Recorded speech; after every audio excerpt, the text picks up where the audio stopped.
Hello, good morning everyone. Tuni ahi sam thu na sampul thu the khat neu kha ga se de. Sam hi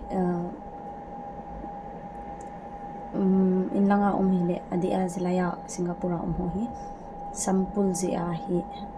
alung boy zing na hello le thoi a omin keyong in langa ko oma chu kasam hi chuti be se na pul lo chilaya ko oma kasam hi pul chai go he da na tu ayong kasam ma de he tan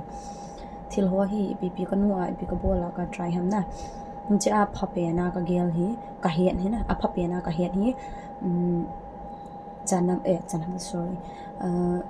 pias na pias to thim khu ka su bonga grinder ka grind bonga bana kho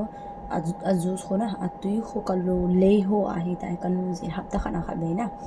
ka bol he chen bang ha pe ta in ek thopi ekati ke ma ta in ka bola